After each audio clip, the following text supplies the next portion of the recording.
আসসালামু আলাইকুম। ইন্দোনেশিয়ার এক কলেজ পড়ুয়া মেয়ে তারই 4 বন্ধু বান্ধবীর উপর কালো জাদু করে এবং নিখোঁজ হয়ে যায়, যার ফলে এক ভয়ানক জিন ওই 4 জনের পেছনে লেগে যায় এবং বিভিন্নভাবে তাদেরকে যন্ত্রণা দিতে থাকে।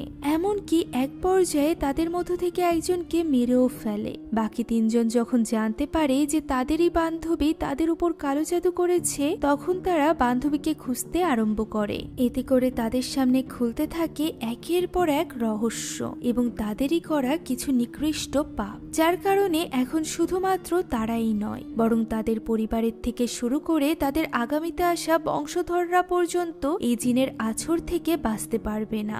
গল্পটি হলো সদ্য মুক্তি পাওয়া বাস্তব ঘটনা অবলম্বনে তৈরি ইন্দোনেশিয়ান মুভি মান্ত্রা সুরুগানার। তো চলুন আর দেরি না করে এই ভয়ানক মুভির গল্প জানা যাক। গল্পের শুরুতেই আমরা একজন লোককে দেখতে পাই যে কিনা নিজেই নিজের পায়ে ছুরি ঢুকিয়ে দেয়। এরপর সে প্রচন্ড কান্না করতে থাকে। লোকটির মেয়ে ছুটে এসে তার পা জড়িয়ে ধরে এবং বলতে থাকে এই কাজটি না করতে। লোকটি মেয়ের কথা শোনে না, বরং সে অদ্ভুত এক মন্ত্র পড়তে থাকে এবং কাঁদতে থাকে। হঠাৎই বাচ্চা মেয়েটিরও কিছু একটা হয়ে যায়। সে বাবার সাথেই মন্ত্র পড়তে আরম্ভ করে। তখনই আমরা লোকটির পেছনে এক ভয়ানক আকৃতিকে দেখতে পাই যে কিনা তার হাতে একটি হারিকেন তুলে নিয়েছিল। হারিকেন হাত থেকে পড়ে আগুন ধরে যায় এবং সেই আগুনে পুড়ে মারা যায় লোকটি। আগুনের ঝলকে বাচ্চা মেয়েটির হাতও পুড়ে যায়। দৃশ্য পরিবর্তিত হয় এবং আমরা বেশ কয়েক বছর পরের দৃশ্য দেখতে পাই। এখন ওই বাচ্চা মেয়েটি বড় হয়ে গিয়েছিল। বর্তমানে সে বাসে করে কোথাও একটা যাচ্ছিল। তার হাতে আমরা এখনো সেই পোড়া দাগটি দেখতে পাই। তার নাম হলো তান্ত্রী। তান্ত্রী বাস থেকে নেমে একটি বাড়ির সামনে গিয়ে দাঁড়ায়। এটি হলো একটি হোস্টেল যেখানে তান্ত্রী থাকবে। বাড়ির ভেতরে আমরা দুজন মানুষের ছবি এবং বেশ কিছু নোটিশ দেখতে পাই। এই সময় দুটো মেয়ে এসে জিজ্ঞাসা করে তান্ত্রী কি সেই মেয়ে যে কিনা স্কলারশিপ পেয়েছে। তান্ত্রী তাদের কথার কোনো উত্তর না দিয়েই ভেতরে চলে যায়। সেখানে আমরা আরো একজন মহিলাকে দেখতে পাই। তান্ত্রী এবার তার নিজের ঘরে যায়। পেছন পেছন নিচে দেখা হওয়া মেয়ে দুটোও আসে। তারা নিজেদের পরিচয় দেয়। একজনের নাম হলো ফে, আরেকজনের নাম আস্থা। দুজন জিজ্ঞাসা করে সে একা থাকবে কিনা। তান্ত্রী বলে সে একা থাকবে। তখন ফে এবং আস্থা বলে সে যেন সাবধানে থাকে। তারা চলে গেলে তান্ত্রী ঘরে সেটেল হয়ে যায়। এরপর সে একটি গ্রুপ ফটো বের করে। এই ছবিটির পেছনে লেখা হেট ইউ গাইস। ছবিটি হঠাৎই তার হাত থেকে পড়ে যায়। সে তা তোলার জন্য খাটের নিচে উকি মারে। ঠিক তখনই এক ভয়ানক মুখ দেখে সে ভয় পেয়ে যায়। অন্যদিকে আমরা আস্থাকে দেখতে পাই যে কিনা নিজের ঘরে বসেছিল। তাকে জামাল আঙ্কেল নামের একজন লোক মেসেজ করছিল। সে কেমন আছে, বাড়ি ফিরবে কবে, এই সব লিখছিল। হঠাৎ করেই আস্থা কল্পনায় নিজেকে নিজেই গলায় ছুরি চালিয়ে মেরে ফেলতে দেখে, যা দেখে সে বেশ ঘাবড়ে যায়। তবে সেই ব্যাপারটা কারোর সাথেই শেয়ার করে না। পরদিন আস্থা, তান্ত্রী এবং ফে একসাথে ক্যান্টিনে বসে খাবার খাচ্ছিল। তান্ত্রী জিজ্ঞাসা করে এখানে অদ্ভুত কিছু আছে কিনা, কারণ এখানে আসার পর থেকেই তার এমন কিছু অভিজ্ঞতা হচ্ছে যা তার আগে কখনো হয়নি। তখন আস্থা বলে ওঠে গত বছর তাদের দুজন বন্ধু হঠাৎ করে এখান থেকে গায়েব হয়ে গিয়েছিল। তাদের একজনের নাম আরম এবং আরেকজনের নাম হলো লুকি। আরম একদিন তার বাবার সাথে এখান থেকে গিয়েছিল আর কখনোই ফিরে আসেনি। তার সাথে যোগাযোগ করাও সম্ভব হয়নি। এছাড়া লুকি হঠাৎ করেই একদিন গায়েব হয়ে যায়। সবার ধারণা লুকি নিজেকে নিজে শেষ করে দিয়েছে, কারণ লুকির লকারে এমন একটি চিঠি পাওয়া গিয়েছিল যা পড়ে মনে হচ্ছিল এটি তার শেষ লেখা চিঠি। এখানে তাদের কথাবার্তার মাঝখানেই দুজন ছেলের মধ্যে ঝগড়া লেগে যায়। একটি ছেলে আরেকটি ছেলেকে জিজ্ঞাসা করে সে আসলে কি চাইছে, সে কেন আরমের ঘরে গিয়েছিল। অন্য ছেলেটি বলে সে গিয়েছিল কারণ আরম তার বন্ধু ছিল। অন্যজন বলে আরম তারও বন্ধু, তবে এখন তাদের এই সব কিছু ভুলে সামনের দিকে এগিয়ে যেতে হবে। ঠিক তখনই সেখানে একটা ছেলে চলে আসে এবং অন্য ছেলেটি এসে তাদের টেবিলে বসে পড়ে। তখন ফে তান্ত্রীর সাথে পরিচয় করিয়ে দেয়। ছেলেটির নাম হলো রেজা। এখন ওই দিন তান্ত্রিক গোসল করছিল। হঠাৎই তখন সে তার পাশে একটি শব্দ শুনে চমকে ওঠে। আশেপাশে দেখে সে তেমন কিছুই দেখতে পায় না। এরপর সে আবারও গোসল করতে থাকে। তখন আবারও ওই শব্দ শোনা যায়। সে দ্রুত গোসল শেষ করে বেরিয়ে যায়। ঠিক তখনই আমরা তার পেছনে একটি ভয়ানক ছায়ামূর্তি দেখতে পাই। এরপর আমরা ফেকে দেখি সে তার ঘরে বসেছিল এবং রেডিও শুনছিল। হঠাৎ করে রেডিও চ্যানেলটি পরিবর্তন হয়ে যায়। সেখানে গানের পরিবর্তে ফিসফিস শব্দ শোনা যায়। ফে প্রথমে ব্যাপারটা পাত্তা দেয় না। এই ঘটনা যখন আবারও ঘটে তখন ফে রেডিওর কাছে যায় এবং শুনতে পায় কেউ ফিসফিস করে করে বলছে এই স্পেলের পরিবর্তে তার জীবন দরকার, তার রক্ত দরকার। এ কথা শুনে ফে বেশ ভয় পেয়ে যায়। তখনই সে বাইরের শব্দ শুনতে পায় এবং ধীরে ধীরে দরজা খুলে বাইরে যায়। বাইরে কিছু না দেখতে পেয়ে ফে আবারও তার নিজের ঘরে আসতে যায়। তখন পেছনে কারোর উপস্থিতি অনুভব করে সে দ্রুত তার ঘরে ঢুকে পড়ে এবং বাইরে কেউ আছে কিনা দেখার জন্য জানালার পর্দা সরায়। তখনই সে জানালার কাছে নিচের ছায়ামূর্তি দেখতে পায়, যার চোখ দিয়ে রক্ত পড়ছিল। ফে ভীষণ ভয় পেয়ে চিৎকার করতে থাকে। অন্যদিকে আমরা তান্ত্রিককে দেখতে পাই, যে বসে বসে তার বাবার ছবি দেখছিল। তার গলায় একটি হারও দেখা যায়, যেটা তার বাবাই তাকে দিয়েছিল। তান্ত্রিক এখানে তার বাবার কথা খুব মনে পড়ে এবং তার ভীষণ মন খারাপ হয়ে যায়। একসময় সে ঘুমিয়ে পড়ে, পরক্ষণে আবার তার ঘুমও ভেঙে যায়। তার চোখের সামনে সে একটি ভীষণ দেখতে পায়, যে ভীষণে সে লুকিকেও দেখতে পায়, যে কিনা চিঠিতে লিখেছিল যে সে যা করেছে তার জন্য সে পস্তাচ্ছে। সে সবকিছু ছেড়ে যেতে চায়, তাই কেউ যেন তাকে না খোঁজে। একথা বলেই সে হাতে একটি ছুরি তুলে নেয়। তান্ত্রিক লুকির উদ্দেশ্যে বলতে থাকে সে যেন এই কাজটি না করে, ঠিক যেভাবে সে ছোটবেলায় তার বাবাকে বলেছিল। তবে লুকি তার কথা শোনে না, বরং সে তার হাতের ছুরিটি নিজের কানে ঢুকিয়ে দেয়। তাকে দেখে মনে হচ্ছিল সে ইচ্ছা করেই এই কাজ করছে না, বরং কেউ একজন তার হাত ধরে ছুরিটি ঢুকিয়ে দিচ্ছে। যে এই কাজটি করছিল আমরা তাকে আয়নায় দেখতে পাই। এটি হলো সেই ভয়ানক ছায়ামূর্তিটি। লুকি কোনো মতে নিজেকে নিয়ন্ত্রণ করে বেরিয়ে আসে। তার পেছন পেছন ছুটে বেরিয়ে আসে তান্ত্রিক আবারও লুকিকে এইসব করতে নিষেধ করতে থাকে। তবে লুকির তা শোনার কথা না। সে নিজের গলায় ছুরি চালিয়ে পাশের কুয়ায় পড়ে যায়। আর এরপরই তান্ত্রির ঘুম ভেঙে যায়। ঘুম ভাঙতেই তান্ত্রিক দেখতে পায় তার সারা মুখে রক্ত লেগে আছে, যে ব্যাপারটা বেশ অদ্ভুত ছিল। পরদিন সকাল হতেই তান্ত্রিক চলে যায় ওই কুয়ার কাছে, যা সে স্বপ্নে দেখেছিল। সেখানে একটি কঙ্কাল পড়েছিল। ঘটনাস্থলে পুলিশ চলে আসে। অবশেষে লুকির লাশ খুঁজে পাওয়া যায়। এদিকে ফে কাঁদতে কাঁদতে গত রাতে তার সাথে যা ঘটেছে সেই ঘটনা আস্থাকে বলতে থাকে। তখন সেখানে তান্ত্রিক চলে আসে। আস্থা বলে তারা জানে তান্ত্রির এমন ক্ষমতা আছে যা অন্য কারণ নেই। সে যেভাবে করে লুকিকে খুঁজে বের করেছে সেভাবে যেন আরমকেও খুঁজে বের করার চেষ্টা করে, কেননা তারা আরমকে নিয়ে বেশ চিন্তিত। এখন আরমকে খুঁজে পাওয়ার উদ্দেশ্য নিয়ে তারা সবাই বাইরে বের হয়ে যায়। তাদের সাথে যোগ দেয় রেজা। এই সময় একটি ছেলে এসে তান্ত্রিককে জিজ্ঞাসা করে সে লুকিকে কিভাবে খুঁজে পেল।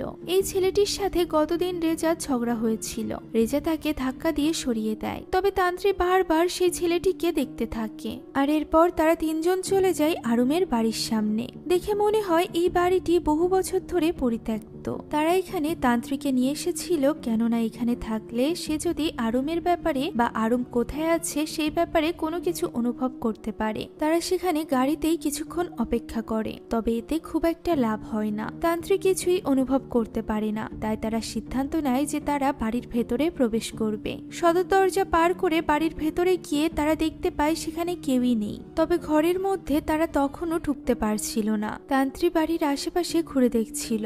হঠাৎ করে সে জানালার পাশে আবার ওই ছায়ামূর্তিটিকে দেখতে পায়। ভয় পেয়ে সে জানালার কাঁচ ভেঙে ফেলে এবং কাঁচে তার হাত কেটে যায়। চিৎকার শুনে রেজা এবং ফে ছুটে আসে তার কাছে। তখনই শোনা যায় আস্থার গলা। সে বলে সে ভেতরে যাওয়ার পথ খুঁজে পেয়েছে। তাই তারা সবাই মিলে এবার ধীরে ধীরে ভেতরে প্রবেশ করে। দেখা যায় সবগুলো দরজা এবং ড্রয়ার খোলা, যা দেখে রোজা বলে নিশ্চয়ই মাহেশ এখানে এসেছিল কিছু খুঁজতে। মাহেশ হলো সেই ছেলেটা যার সাথে কিছুক্ষণ আগেই তাদের দেখা হয়েছিল। তান্ত্রিক এখানে একা একা ঘুরে বেড়াচ্ছিল। হঠাৎই তখন তার কিছু একটা হয়ে যায়। সে যেন কারোর একটা বশে চলে আসে। ধীর পায়ে তান্ত্রিক একটি ঘরে গিয়ে দাঁড়ায়। সে যেতেই আসবাবপত্রগুলো একা একা নড়তে থাকে। ঘরের মাঝে একটি চক্র আঁকা ছিল। সে ওই চক্রের সামনে মাথা নিচু করে বসে পড়ে। আস্তে আস্তে চক্রটি থেকে ধোঁয়া উঠতে থাকে। এদিকে বাকিরা হঠাৎই লক্ষ্য করে তাদের সাথে তান্ত্রিক নেই। তান্ত্রিককে খুঁজতে খুঁজতে তারা উপরের ঘরে চলে আসে। এখানে এই চক্রের মাঝে হঠাৎই একটি পুরনো বই চলে আসে। দেখে মনে হচ্ছিল এটা কোনো রিচুয়ালের বই। বসে থাকা তান্ত্রিক ওই পুরনো শয়তানি বইটি তুলে নেয় এবং কিছু একটা পড়তে থাকে। সবাই সেখানে চলে আসলে তান্ত্রিক হঠাৎই হুঁশ ফিরে আসে। তান্ত্রিক বলে সে জানতে পেরেছে তাদের তিনজনের উপর কালো জাদু করা হয়েছে। চক্রটিতে ফে, আস্থা এবং রেজার নাম লেখা ছিল। এর মানে আরম তাদের উপর কালো জাদু করেছিল। ফে কাঁদতে কাঁদতে বলে এই সব কিছু রেজার জন্য হয়েছে। রেজা বলে এই চক্র অন্তত তাদের তিনজনেরই নাম লেখা আছে। আস্থা বলে এখানে যা কিছু শুরু হয়েছে তার শেষ তাদেরই করতে হবে। তান্ত্রী বলে সে তো এসবের মধ্যে নেই। তখন আস্থা বলে লুকির খোঁজ সেই বের করেছে, সে তাদের এখানে এনেছে, এখন তারই তাদেরকে সাহায্য করতে হবে। ফে কাঁদতে কাঁদতে বলে তান্ত্রী ছাড়া তাদের সাহায্য করার আর কেউ নেই। এবার তান্ত্রী রাজি হয় এবং বলে সে তাদেরকে ওয়াদা করতে পারবে না, তবে চেষ্টা করবে। শুরু হয় তান্ত্রীর চেষ্টা। তান্ত্রী তাদের সবার হাতে একটি একটি করে কাচের টুকরো দেয়। এরপর সবার হাতে হাত রেখে সে চাপ দেয়, এতে করে সবার হাত কেটে রক্ত বের হয়। সবার রক্ত সেই চক্রে পড়তে থাকে। এই সময় তান্ত্রী হঠাৎই কারোর বশে চলে আসে, তার চোখ পুরোপুরি সাদা হয়ে যায়। তান্ত্রী মন্ত্র পড়তে শুরু করে এবং তার সাথে মন্ত্র পড়তে থাকে বাকিরাও। হঠাৎ করেই তারা অন্য একটি কণ্ঠ শুনতে পায়, যে কণ্ঠ ফিসফিস করে মন্ত্র পড়ছিল। এই মন্ত্র কিছুক্ষণ চলার পর তান্ত্রীর সামনে এক ভয়াবহ ডিমন চলে আসে। সেটি বলতে থাকে সে 5 জন পাপীকে অভিশপ্ত করেছে, আর এই অভিশাপ এতটাই ভয়ানক যে সেটি তার সাথে সাথে তার মেয়ে, তার স্ত্রী এবং তার পুরো পরিবারকে বহন করতে হবে। সে তাদের বংশধরের জীবনও নরক বানিয়ে দিবে, যাতে করে তার এই অভিশাপ শক্তিশালী থাকে। তারা সবাই তার সাহায্য চাইছে, তবে সে এখন সাহায্য করতে পারবে না। এই অভিশাপ সে তখনই তুলবে যখন তারা তার পৃথিবীতে চলে আসবে। মূলত এই অভিশাপের দরুন যে জিনটি তাদের পিছে পড়ে গিয়েছিল, সে বোঝাতে চাইছিল যে মৃত্যু পর্যন্ত এই অভিশাপ চলতে থাকবে। একথা বলেই ওই জিনটি ধোঁয়ায় মিলিয়ে যায়। তান্ত্রীরা সবাই এতে করে ভয় পেয়ে যায়। গাড়িতে উঠে কাঁদতে কাঁদতে ফে বলে যে ওই শয়তান জিনটি বলেছে এটি তাদের মেরে ফেলবে। এই বলে সে প্রচন্ড কাঁদতে থাকে। আস্থা তাকে ধমক দিয়ে চুপ করিয়ে দেয় এবং রেজাকে বলে তাকে তার বাড়িতে নামিয়ে দিতে। অন্যদিকে ফেকে এত ভয় পেতে দেখে তান্ত্রী তাকে সান্ত্বনা দিয়ে ভয় পেতে নিষেধ করে এবং বলে যতক্ষণ তাদের নিয়ত পরিষ্কার থাকবে ততক্ষণ পর্যন্ত তাদের কিছুই হবে না। সে এও বলে তাদের এখনো অনেক রহস্যের সমাধান করতে হবে। লুকির মৃত্যুর রহস্য তার মধ্যে একটি। এখন এরপর আমরা আস্থার বাড়িতে একজন অসুস্থ লোককে দেখতে পাই। এই লোকটি হলো আস্থার জামাল চাচা। সে কিছুটা অসুস্থ, তার নাকে আমরা অক্সিজেন মাস্ক লাগানো দেখতে পাই। জামাল চাচা ঘুমিয়েছিল। তখন আস্থা ধীরে ধীরে তার দিকে এগিয়ে যায়। সে আস্তে করে জামাল আঙ্কেলের কাপড়ের একটা টুকরো এবং দাড়ি কেচি দিয়ে কেটে নিজের কাছে রেখে দেয়। খুব সাবধানতার সাথে কাজটি করলেও জামাল চাচার ঘুম ভেঙে যায়। সে আস্থাকে জিজ্ঞাসা করে আস্থা তার মেসেজের উত্তর দেয় না কেন। আস্থা তার কথার কোনো জবাব দেয় না। তখনই চাচা তার হাতের কেচি দেখতে পায় এবং এটা দেখে সে প্রচন্ড রেগে যায়। আর ঠিক তখনই সে আস্থার উপর নির্যাতন করতে শুরু করে, যা দেখে আমরা বুঝতে পারি ছোটবেলা থেকে আস্থা তার জামাল চাচার এই শারীরিক নির্যাতনের শিকার হয়ে আসছে। সেই একমাত্র আস্থার গার্জিয়ান, যে কারণে তার যাওয়ার মতো কোথাও জায়গা নেই। তাই সে দিনের পর দিন এই কষ্ট সহ্য করে এসেছে। তবে এখন এই কষ্টের অবসান ঘটতে চলেছে কালো জাদুর মাধ্যমে। এ কারণেই আস্থা জামাল চাচার দাড়ি এবং কাপড়ের অংশ কেটে নিয়েছিল। অন্যদিকে রেজা বাকি দুজনকে হোস্টেলে নামিয়ে ফিরে আসে। ফেরার সময় হঠাৎ করেই সে গাড়ির ব্যাক ক্যামেরাতে ওই শয়তানি জিনটাকে দেখতে পায়। তখনই সে গাড়িটি থামিয়ে দেয় এবং চিৎকার করতে আরম্ভ করে। তার মনে হয় কেউ একজন পেছন থেকে তার গলা চেপে ধরেছে।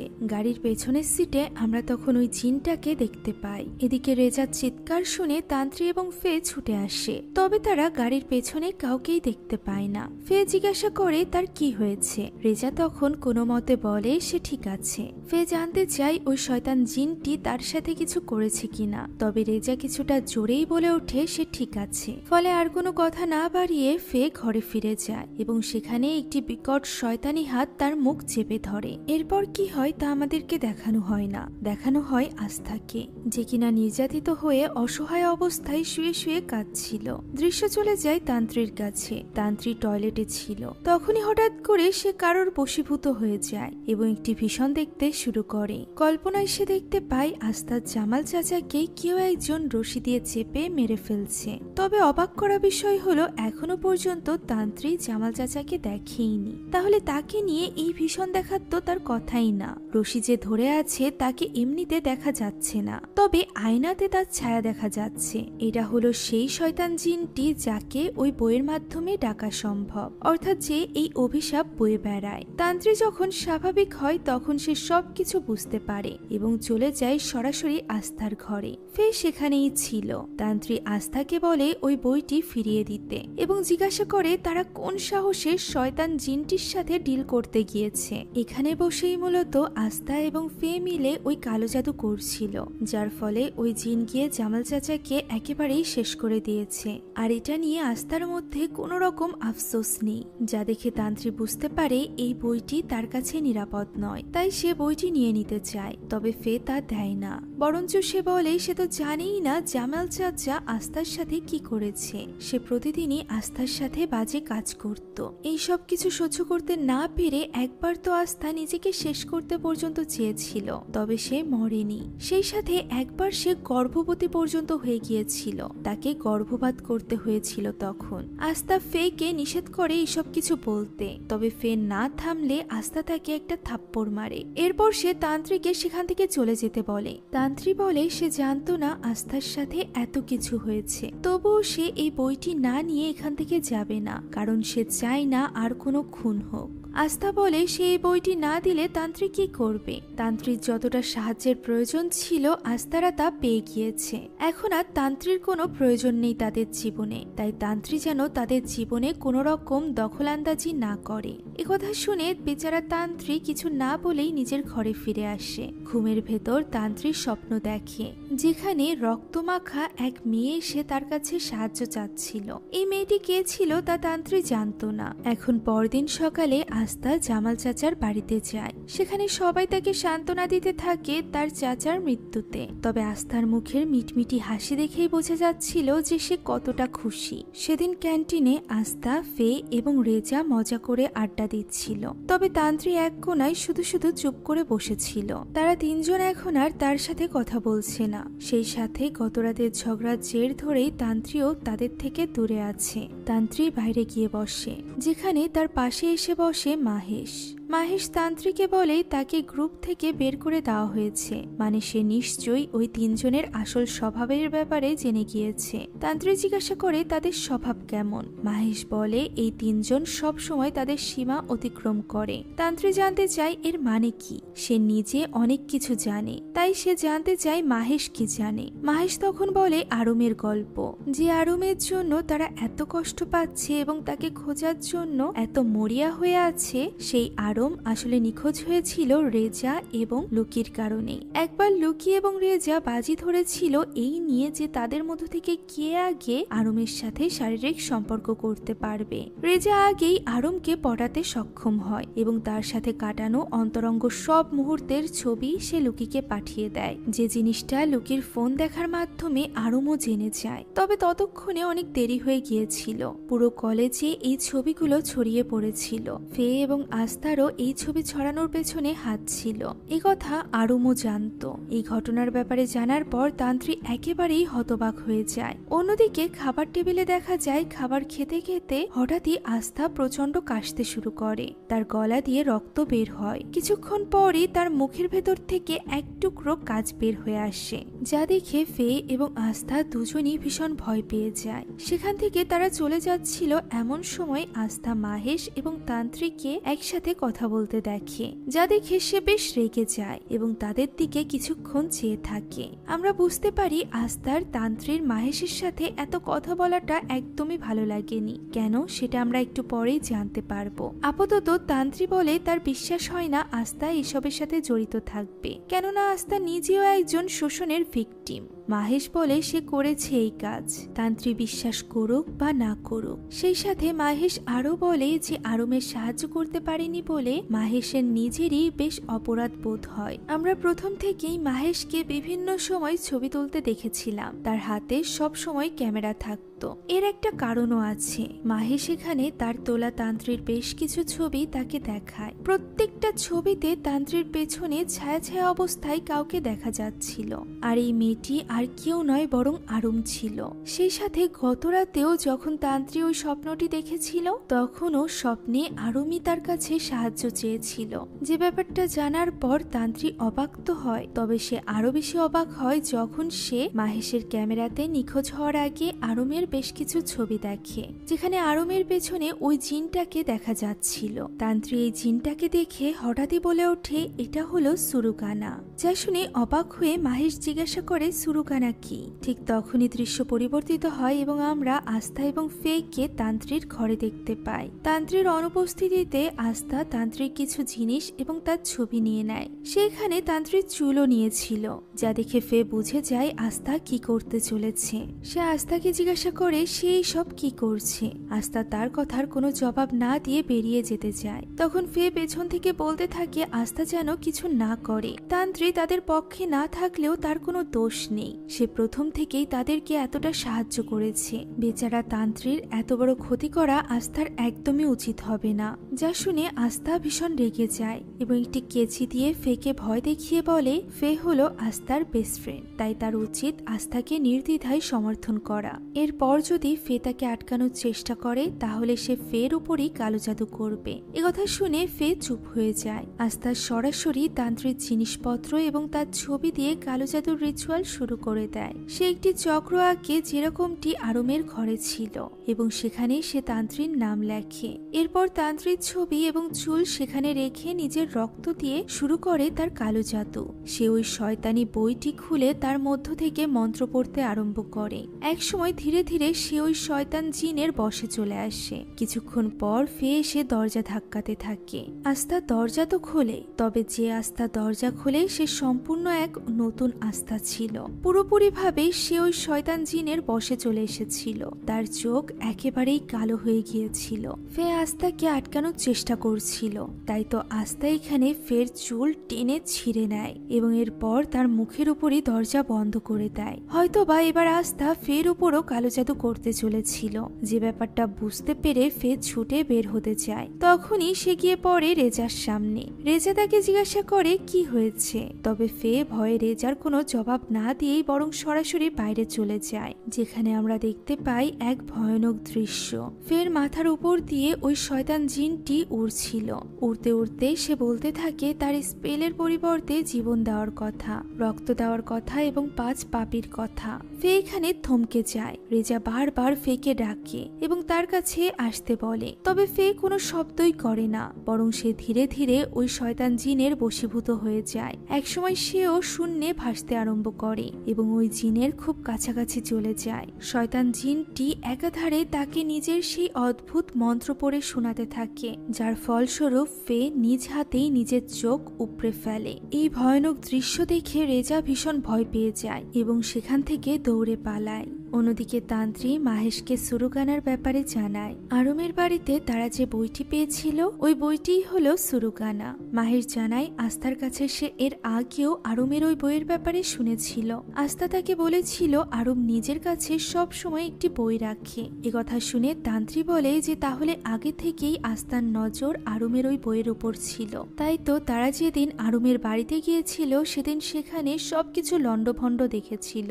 মূলত আস্থাই আগে একবার আরুমের বাড়িতে গিয়েছিল ওই বইয়ের খোঁজে। পরবর্তীতে সে যখন বুঝতে পারে যে এই বইটি এইভাবে খুঁজে পাওয়া সম্ভব নয় এবং এর জন্য তার তান্ত্রিক সাহায্যের প্রয়োজন, তখন সে তান্ত্রিককে ভুলিয়ে ভালিয়ে আরুমের বাড়িতে নিয়ে যায়। এই ঘটনা থেকে মাহেশ জানতে পারে বইটি এখন আস্থার কাছে আছে। সে বলে তাদের এখন আস্থার খোঁজে যেতে হবে, তাকে যে কোনো ভাবে আটকাতে হবে, তা না হলে সে সবকিছু ধ্বংস করে দিবে। তখন তান্ত্রী তার কথার কোনো জবাব দেয় না, কারণ সে ইতিমধ্যে কারোর একটা বশে চলে এসেছিল। সে নিজেকে একটা অদ্ভুত জায়গায় দেখতে পায়। সেখানে কেউ একজন চিৎকার করে সাহায্যের জন্য প্রার্থনা করছিল। যে চিৎকারের আওয়াজ শুনে তান্ত্রী সেদিকেই এগিয়ে যায়। কিছু দূর যেতেই সে একটি কুঁড়ে ঘর দেখতে পায়, যার ভেতর থেকে এই চিৎকারের শব্দ ভেসে আসছিল। জানালা দিয়ে ভেতরে তাকাতেই তান্ত্রী দেখতে পায় একটা মেয়েকে 5 জন লোক মিলে নির্যাতন করছে। মেয়েটি নিজেকে বাঁচাতে চিৎকার করে কাঁদছে। তার এই আকুতি মিনতি যেন ওই 5 জন লোকের কান পর্যন্ত পৌঁছাচ্ছে না। হঠাৎ করেই মেয়েটি তান্ত্রীর দিকে তাকিয়ে ভয়ানকভাবে হেসে ওঠে। তান্ত্রী এতে করে ভয় পেয়ে যায় এবং সেখান থেকে সরে যায়। তবে এই মেয়েটির কষ্ট দেখে তান্ত্রী নিজেও সহ্য করতে পারছিল না, তাই সে মুখ ঢেকে কাঁদতে আরম্ভ করে। কিছুক্ষণ পর সে নিজেকে সামলে নিয়ে তাকিয়েই দেখতে পায় রাত হয়ে গিয়েছে। ওই মেয়েটি তার সামনেই দাঁড়িয়ে আছে এবং একটি বইয়ের ভেতরে কিছু একটা লিখছে। এই বইটি হলো আরুমের সেই বইটি। মেয়েটি বইতে ওই চক্র আঁকে এবং হাত কেটে নিজের রক্ত ওই চক্রে দিয়ে দেয়। এরপর সে ভয়ানক স্পেলটি বলতে থাকে। মেয়েটি বলতে থাকে সে 5 জন পাপীকে অভিশপ্ত করেছে। এই 5 পাপীকে মৃত্যু পর্যন্ত সে তাড়া করে বেড়াবে। তার স্ত্রী, কন্যা, বংশধরদেরও সে ছাড়বে না। এই অভিশাপ দিয়ে নিজেকেই নিজে সে আগুনে পুড়িয়ে ফেলে, যার ফলে আমরা বুঝতে পারি মেয়েটি নিজেকে উৎসর্গ করেছিল, যার ফলে এই অভিশাপের সাথে জড়িত হয়ে গিয়েছিল একটা ভয়ানক জিন। এইটুকু দেখা মাত্রই তান্ত্রীর হুঁশ ফিরে আসে। মাহেশ তখনও তাকে ডাকছিল। তান্ত্রী মাহেশকে বলে সে সবকিছু দেখেছে। ওই শয়তান জিনটিকেও সে তার স্বপ্নে দেখেছে। ওই মেয়েটিকেও দেখেছে যাকে 5 জন লোক মাতাল অবস্থায় শারীরিক নির্যাতন করেছিল, যে কারণে ওই মহিলা নিজেকেই নিজে শেষ করে দেয়। নিজেকে নিজে উৎসর্গ করার আগে সে ওই বইটির সাহায্যে 5 জনকে অভিশাপ দিয়েছিল, যে 5 জনের নাম ওই বইতে লেখা আছে, যে বইটি আরুমের বাড়িতে ছিল।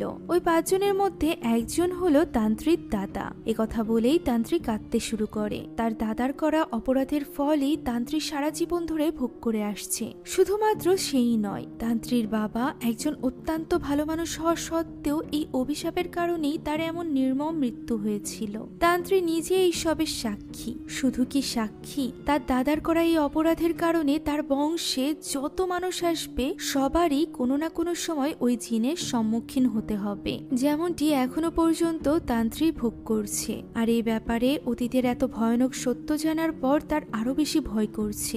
মাহেশ তাকে বলে আরুমের আত্মাকে তাদের খুঁজে বের করতে হবে এবং সে কি চায় তা জানতে হবে। নিশ্চয় তার কিছু বলার আছে, তা না হলে সে সারাক্ষণ কেন তান্ত্রীর পিছনে পেছনে ঘুরছে।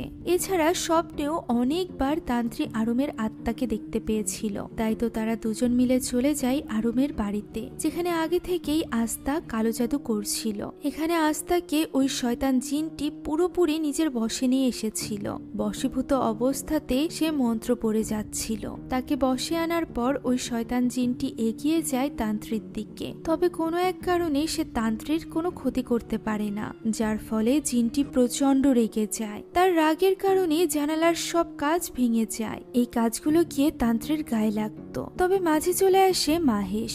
মাহেশ এখানে তান্ত্রীকে বাঁচিয়ে নেয়। সে তান্ত্রীকে আগলে ধরে, যার ফলে ওই কাজগুলো গিয়ে লাগে মাহেশের গায়ে। একটি কাচের টুকরো তো তার ঘাড়ে ঢুকে যায়, যার ফলে সে সেখানেই অজ্ঞান হয়ে পড়ে। তান্ত্রী মাহেশকে ধরে কাঁদতে থাকে। সে এখনই মাহেশকে হারাতে রাজি ছিল না, কারণ সে ইতিমধ্যে মাহেশকে পছন্দ করতে শুরু করেছিল।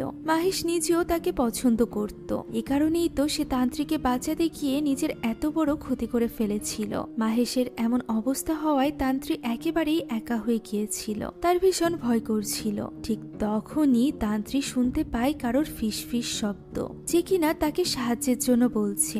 সামনে তাকাতেই তান্ত্রী আরুমের আত্মাকে দেখতে পায়, যে কিনা তাকে সামনের দিকে ইশারা করছে। তান্ত্রী উঠে সেদিকে এগিয়ে যায়। কিছু দূর গিয়ে তান্ত্রী একটি জায়গায় গিয়ে থামে। সেখানে লাইট ফ্লিকার করছিল। সে ভালো করে কিছুই দেখতে পারছিল না। হঠাৎ করেই তার সামনে একটি দরজা খোলে। এটি সেই ঘর ছিল যে ঘরে এর আগেও একবার তান্ত্রী এসেছিল। ভেতরে যেতেই সে সেখানে আরুমকে দেখতে পায়, অর্থাৎ সে যে কোনো ভাবে অতীতে চলে এসেছিল। আরুম তখন তার সাথে ঘটা ওই খারাপ ঘটনার জন্য রেজা, লকি এবং আস্থার ফের উপর প্রতিশোধ নিতে চাইছিল। তাই তো সে ওই বইটি খুলে কালো জাদু করতে শুরু করে। তার বাবা তখন তাকে এই অবস্থায় দেখে ফেলে এবং তাকে থামানোর চেষ্টা করে। তবে সে কিছুই শুনতে চাইছিল না। মূলত যখনই কেউ এই কালো জাদু করার চেষ্টা করে, তখনই ওই জিনটি সেই মানুষটিকেই নিজের বশে নিয়ে নেয়। আরুমের সাথেও ঠিক এমনটাই হয়েছিল। এ কারণেই সে তার বাবার কথা শুনছিল না। সে কোনোভাবেই তার এই কালো জাদু থামাচ্ছিল না।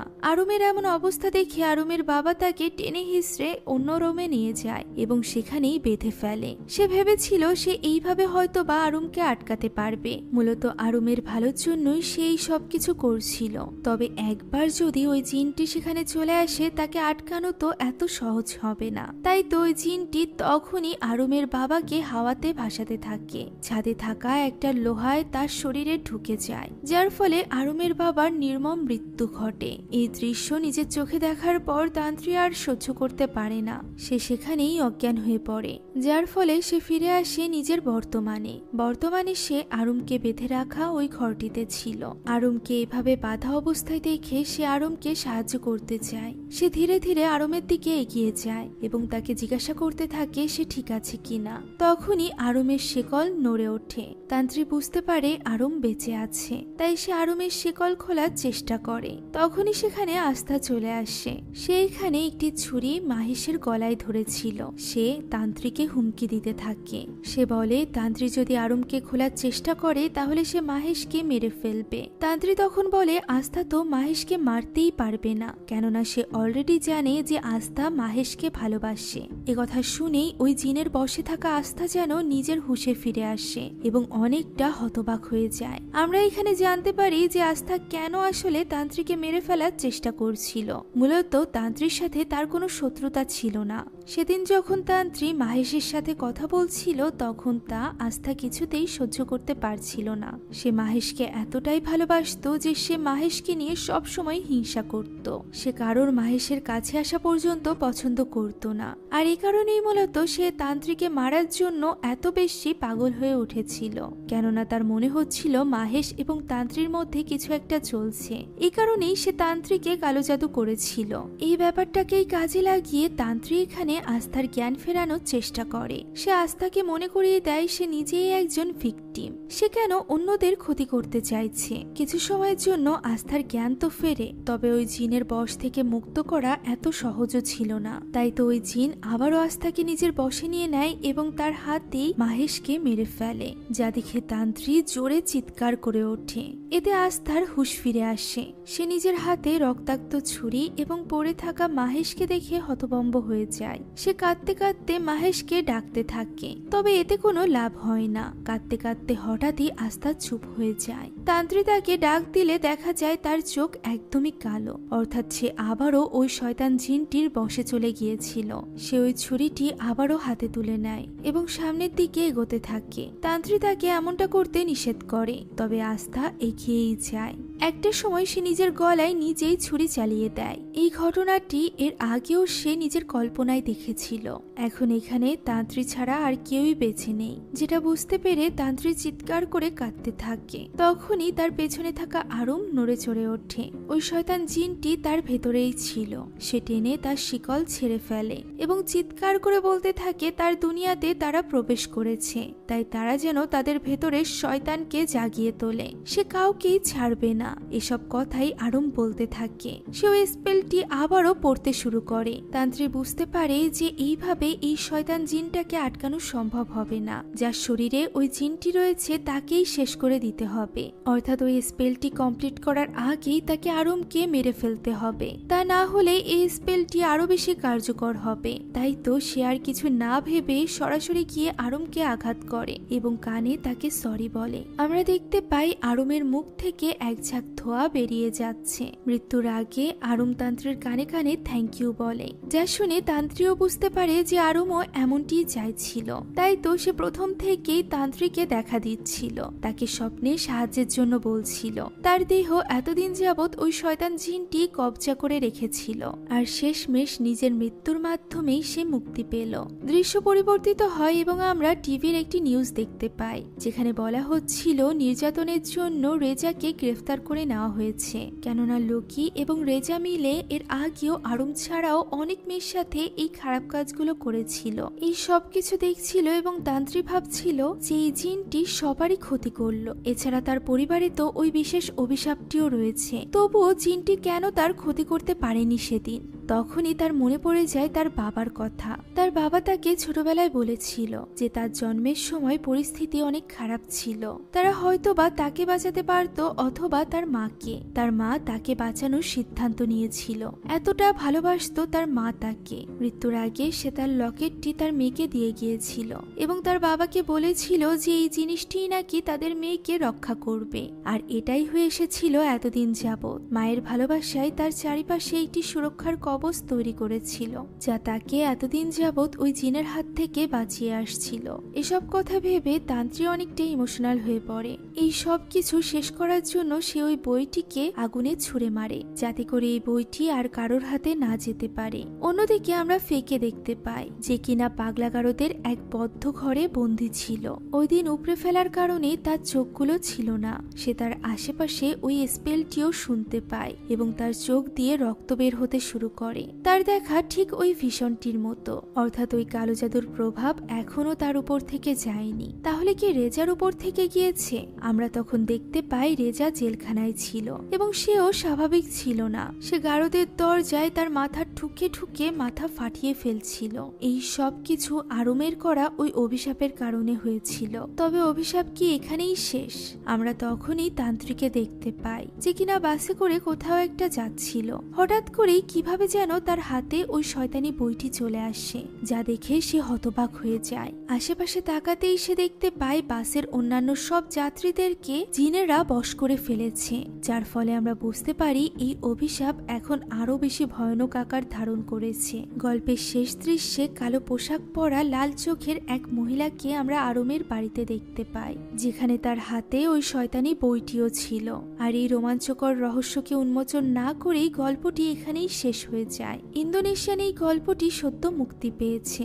এর দ্বিতীয় পার্ট এখনো পর্যন্ত বের হয়নি, তাই যদি কখনো এর দ্বিতীয় পার্ট বের হয় তাহলে আমি অবশ্যই আপনাদের জন্য এক্সপ্লেনেশন নিয়ে আসবো। ততদিন পর্যন্ত ধৈর্য ধরে থাকুন। সেই সাথে আমার কণ্ঠে এরকমই নতুন নতুন গল্পের জন্য কথার গল্প চ্যানেলটিকে সাবস্ক্রাইব করতে ভুলবেন না। সেখানে আমি সদ্য মুক্তি পাওয়া অনেক ভালো ভালো মুভির গল্প এক্সপ্লেন করি, তাই অবশ্যই চ্যানেলটিকে সাবস্ক্রাইব করে বেল আইকনটি প্রেস করে দিবেন। ধন্যবাদ। আল্লাহ হাফেজ।